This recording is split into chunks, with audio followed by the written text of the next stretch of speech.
Welcome, everyone. I'm Greg Stanley. I'm here with Wes Warren. Today, we'd like to do a little update on changes and impact of the whole DSO concept that, if not actually sweeping the country, certainly tries to. Wes, what have you seen? Well, Greg, I know years ago when you had seen it in the 90s and it kind of fell apart. And then maybe in the mid 2000s, we started seeing it more and more. And everybody's kind of joining the circus. When I say that respectfully. You know, there's a lot of doctors trying to cobble together groups and sell it to a larger fish. A lot of people have gone and tried to do that and put together 7, 8, 9 practices and try to sell it up the chain. And it's becoming more and more difficult, is what we're learning. In other words, what once, they'd be happy to gobble up a group of 5 small, I'd say small practice, just normal size practice. They want something bigger now and even bigger. And we also saw, so we're seeing this change in DSOs, I would say over the last 4 or 5 years, that is an indication that there's, I guess, something wrong, I guess, Greg, is what I would say. They're changing their business model, and what they're wanting to buy and what they're looking for is changing so rapidly that it would suggest that something's wrong in their model. And obviously, a lot of our doctors have put their practices not up for sale, but where they have them evaluated. And DSOs will come back with offers to buy their practice. And they used to be very standard, Greg. It used to be, we'll give you 100%, we'll hold back 20%. You work for 2 years in the practice, don't do anything, just keep everything the same. And that was standard for a long time. But now that's changing. We're hearing, 5-year workbacks. We're seeing stock instead of money, larger holdbacks, all kinds of weird things. And there's a lot of small fish in the market too. So yeah, it's very strange. And I don't know where it's heading. But one of the things that seems to be happening, and we tend to forget about this, if you look down the road at the real goal of the people who finally take the football or the DSO, so to speak, and try to run it across the goal line, that goal line is going public, right, and getting many, many multiples of what they earn, more so by far than what they paid for. If that changes, it's going to back up down the chain until, well, one of the things I've seen, like you said, practices of 5 offices doing well, the old thing of coming in there and saying, hey, everybody, just do what you're doing while I cobble together a big group. Then it was 10 practices. And pretty soon, as it falls apart, the 10 practices tend to sell just like one practice, one-time earnings. And so, yeah, when you get to 20 or 30 or 50 or 100, yeah, you can make better out of that. But along the way, it's almost like you've sold your soul. You got to be willing to pay people more and more to come and just stand around in your group until there's a terminal event, till somebody comes and offers you some outsized amount. While it still could happen, we're seeing less and less of it being effective. I think that's a good point. What we are seeing is these groups, they're just selling for the price of one, times 10, like if it's a group of 10 practices, they're not getting some multiple. And that's the dream of DSOs, is one practice is only worth, let's say, 1 times gross, 10 practices is worth 2 times gross. Yeah. That's the idea, and we're not seeing that in these. You're seeing that. Yeah. And like you said, eventually, this musical chairs, eventually they have to start going public. or else there's nobody to sell it to up the Well, chain. at one time, the private equity would step in and take it to the finish. You know, I'll tell you something. They have to go public. The finish Yeah. is going public, Greg. Right. Something You- we are seeing that is very encouraging to me. Doctors that have maybe 4, 5, or 6 practices, where they are now becoming less and less desirable by these big groups. Yeah, We're seeing so many now who kind of keep their head uh, and quit chasing the big billion-dollar money and try to make these practices by them and of themselves profitable entities. And a few have done that, and it's impressive. You know, they have 5 practices netting 20 million or netting right. 10 billion or whatever. And I mean, it really looks like a good situation. So the money is not down the line. The money is now, if you know how to make a practice go. And no, it's not just keep doing what you're doing. And it's not trying to join up with a bunch of people that are joining up. It's about keeping your practice or practices, maximizing them, making them pay. In fact, making them pay to the point you probably wouldn't want to sell them even for a fairly lucrative offer. Then there's the other side, Greg, which we've talked to these people who are trying to cobble something together and kind of sell it to private equity, and their life is like a living hell. And there's no net. All the practices are stunted. They're weird. It's cobbled together, and it's literally hell. Think of it for a moment, Wes. You got 10 doctors who were all told just keep doing what you're doing, which without the motivation they used to have to build a practice, they may think they're doing what they were doing, but it starts to degrade and it puts more and more pressure, worry, fear on that the owner of these, or the person that's kind of in charge of all these practices, until they're terrified. They're feeding it with their own savings. They step in and end up back in the chair with the handpiece, doing everything they can.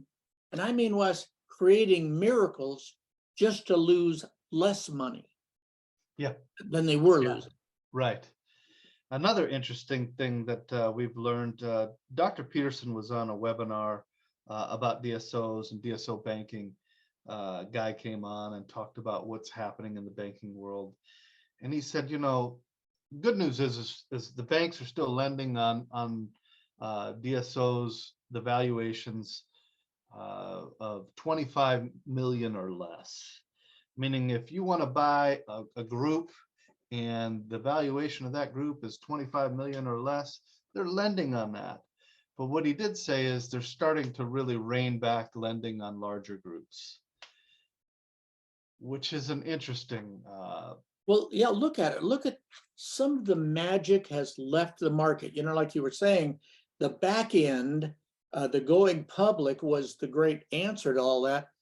But if you look, the public picture is in trouble. Tech stocks, tech companies, which were magic, are now laying people off by the tens of thousands and not missing any of them. Their valuations are headed back to earth, back to normal.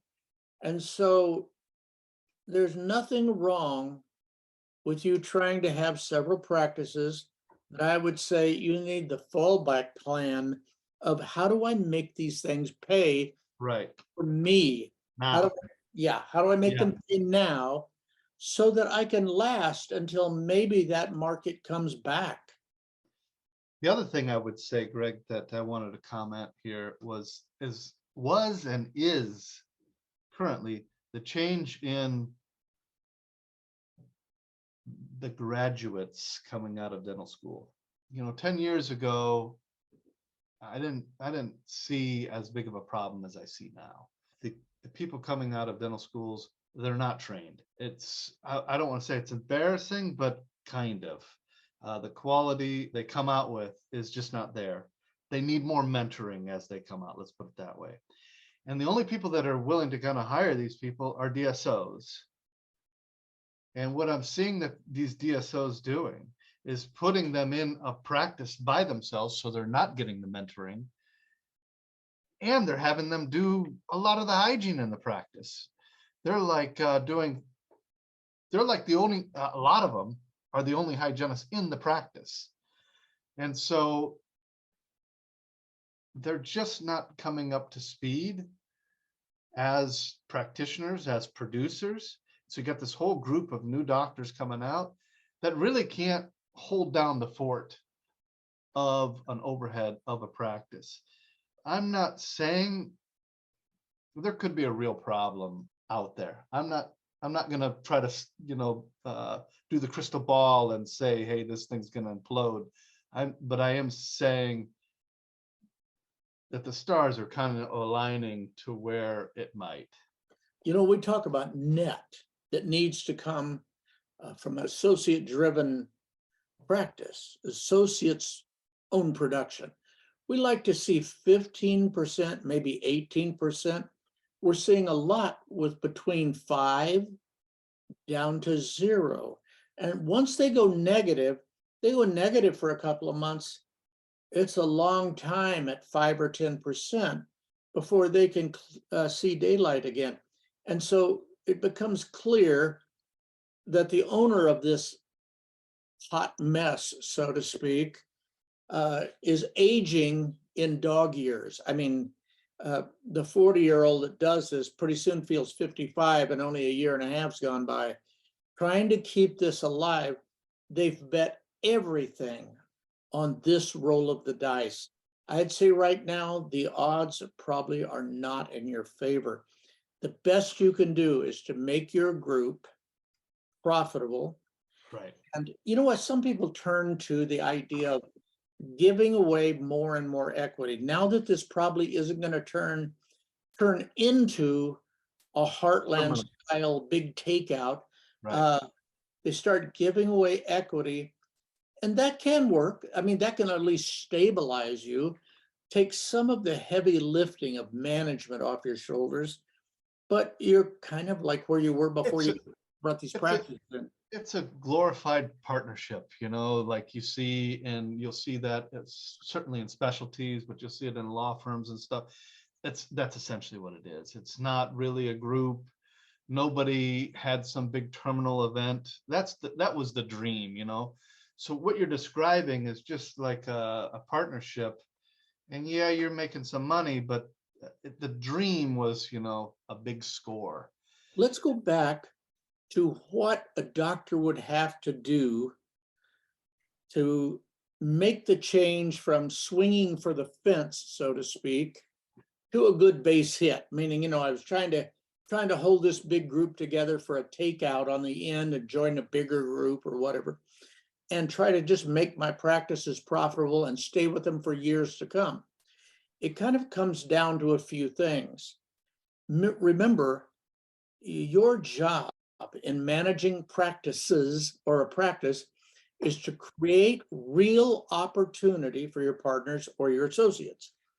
And so the ability to bring in substantial numbers of new patients, provide them with staff that can turn those marketing patients into profitable patients, that's a chore in and of itself.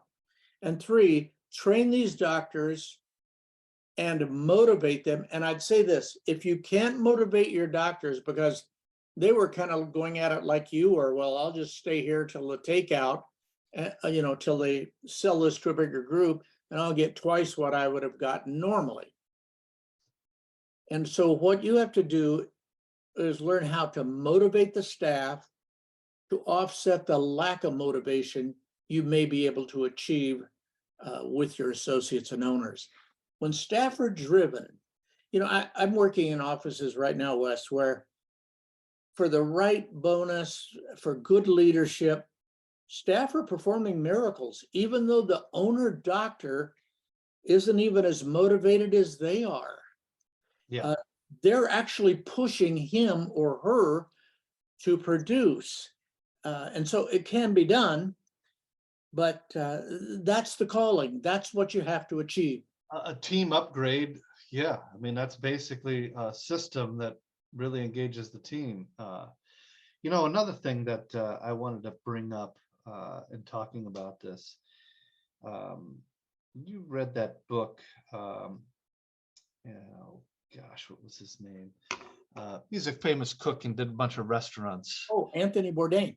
Yeah, Bourdain. And he said in that book that you can know a restaurant's in trouble when they start messing with the menu, right?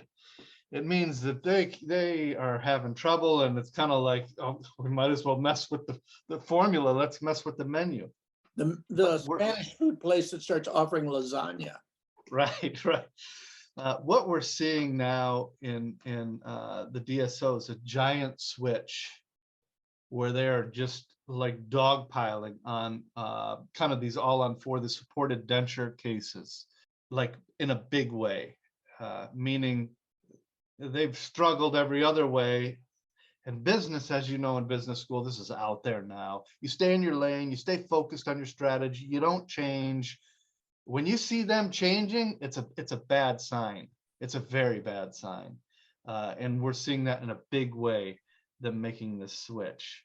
Obviously, it's good until everybody's in, until when everybody's marketing for these cases, there's all of a sudden no cases to get.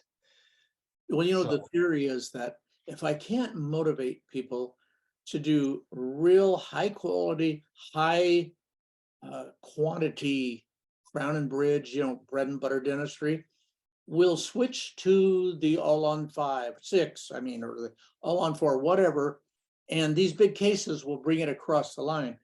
Those cases can have a third of their sale in overhead just for equipment. Then you add the doctor. I don't know that that's always going to be a solution. When you're drowning, it's good, and the marketing, nobody, but when everybody starts doing it and all these groups start doing it, there's all of a sudden you're fighting over the same fish. That's when the challenge really starts. I see this people advertising one implant for $599 or even less in hopes that they are good enough on their feet to sell, a mouthful of implants once the people come in for the discount. People come in saying, I just want your $599 implant. And then we upsell them or back end sell them or whatever. That's a real high wire act. You're back in the sales business. Might as well try life. Big time. If that's going to be the business model going forward, it would be great. The problem is they're all going to do it. It's going to be an oversupply in the market. And so, yeah, I'm a little concerned. I'm concerned about what I'm hearing from our associates that we interview and that we bring into our practices, what their experience is and how little experience they have and how unmotivated they are to actually produce. They are not producers. They don't even want to hold down the overhead of a practice. That's not their motivation. I interviewed so many of them that, hey, $50,000 a month in restorative dentistry, and I don't want to do more. I'm done at that point. I want to go have a life. That's their mindset. It's different now. And we get this whole new generation of people thinking that way. Doesn't work well in the DSO space. So we'll see what happens, Greg, but I'm certainly, as far as ramifications, what that could mean for our practices, probably it would probably be a good thing. If DSOs start really struggling and start to, I don't want to say close, but where they're not on this forced march, buying up a bunch of practices and kind of saying, hey, the death of, the dental practices, single owners, it's all over for you guys. You might as well just fold into us. That was kind of the talk. I'm kind of seeing it go the other way now. Unfortunately, well, we'll see. We'll see what happens. We always had a saying in investing for doctors. Don't put your money in something you don't understand. Don't put money in it that you can't afford to lose. In other words, there was this set of guidelines for people that wanted to try to play the market a little bit. I think there's a set of guidelines for DSOs.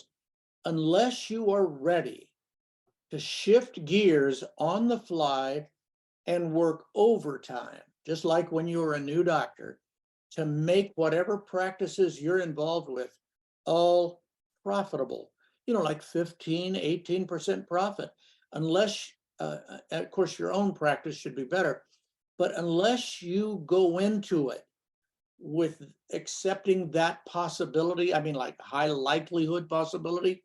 You mean that there's no takeout, there's no magical If there's not group going to be a back in and- end, yeah, Right. you're probably stepping out on incredibly thin ice. Yeah. Yeah. Agreed. So yeah, that's kind of what we're seeing out there, Greg. Yeah, major changes. And of course, ripple effects with the tech. So you've got private equity kind of on their back foot already, with their investments in the tech world, kind of up in arms. The dental space maybe being questionable. I don't know, they're probably not going to double down in the dental space. I don't know. We'll see. I used to run into so many doctors that a private little guilty pleasure of theirs was to talk to some private equity people and talk about how much they would give to For get the practice. hold of their practice. And it was it inflated their self-esteem, the ego, everything. Man, they want to give me $3.5 million for my practice. I thought it was worth $500,000. And they start running the math, start doing the calculator. Could I retire? Would I be rich? And that's just a dream of the past. Probably Yeah, better if you're, and I tell you, I see enough doctors that really have the principles of practice management down tight. And they know how to do it so well, they can export a few staff, open another practice, and make it pay 1, 2, 3, maybe 4 times. When they start getting bigger numbers, you start to see a practice fail or fall backwards for everyone they add into the fight. So that's a whole nother set of principles. So yeah, go into this if you have an interest in it, knowing you might end up having to make money just off production versus some big win at the sale. Right. This whole idea that because I have a larger group, now it's worth 3 times just because it's larger. I mean, that's the whole idea. We're seeing that gone, basically. Like you said, you get 20 group practice, it sells like 20 individual practices. That's 3 years ago. I was seeing 10 solid practice groups selling for 1 time's earnings, the actual sale. Yeah. So that's what we're seeing out there, Greg. Good. I do want to comment on our mastermind group. For those of you who are interested in having an associate practice, and even if you have multiple practices, obviously that's for you too. We have a mastermind group that you should join. There's a lot of bells and whistles that you get for joining the mastermind group. You should be paying attention to your emails to join this group. Every month we have a meeting and we interview doctors in this situation, hiring associates, trying to create not something for a takeout, this magical thing. No, they're trying to make money and live and earn money off of a practice or multiple practices that runs eventually without them, what we call the AWOL practice. If you have associates, you're thinking about having associates, you need to join this group. It's only $20 a month, so it is not expensive. For anybody who's thinking about associates or has associates, it's a must. All right. Yes. Thanks for listening. Thanks for listening.